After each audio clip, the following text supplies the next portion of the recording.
திரு விஜய் அவர்கள் வெற்றிகரமா திமுக கூட்டணியை உடைச்சி அந்த கூட்டணியிலிருந்து வந்த 3 பேருக்கு அமைச்சரவையில் இடம் கொடுத்து அவர் என்ன பண்றாரு, நானும் இனி வரக்கூடிய தேர்தல்கள்ல கூட்டணியா தான் போட்டியிட போறேன் அப்படின்றத சொல்லாம சொல்லிட்டாரு.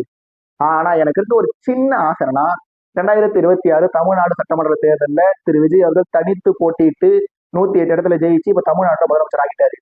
இதனைத் தொடர்ந்து 2031 தமிழ்நாடு சட்டமன்ற தேர்தல் மறுபடியும் நடக்க போகுது. அப்படி 2031 தமிழ்நாடு சட்டமன்ற தேர்தல் மறுபடியும் நடக்கும் போது ஆளுங்கட்சியான தமிழக வெற்றி கழகம் 234 தொகுதியில தனித்து போட்டியிடணும்.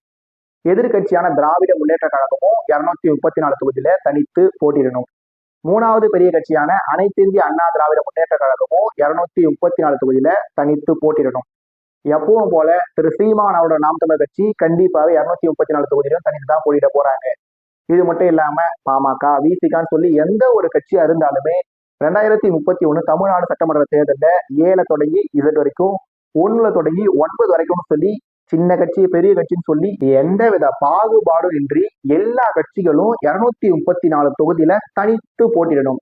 அப்படி தனித்து போட்டியிட்டு தமிழக வெற்றி கழகத்தோட பலம் என்ன, திராவிட முன்னேற்ற கழகத்தோட பலம் என்ன, அதிமுகவோட பலம் என்ன, நாம் தமிழர் கட்சியோட பலம் என்ன, பாமகவோட பலம் என்ன, விசிகாவோட பலம் என்னன்னு சொல்லி எல்லா கட்சியோட பலமும் தெரிஞ்சிருச்சுன்னா எந்த கட்சி தமிழ்நாடு முழுக்க இருக்காங்க, எந்த கட்சி வட தமிழகத்துல மட்டும் இருக்காங்க, எந்த கட்சி தென் தமிழகத்துல மட்டும் இருக்காங்க, எந்த கட்சி சிட்டில மட்டும் இருக்காங்க, எந்த கட்சி வில்லேஜ்ல மட்டும் இருக்காங்கன்னு சொல்லி எல்லாமே தெரிய வந்துருச்சுன்னா அதன் பிறகு தமிழ்நாடு அரசியல் ஒரு சிறப்பான எதிர்காலத்தை நோக்கி போகுன்றது ஒரு சின்ன ஆசை.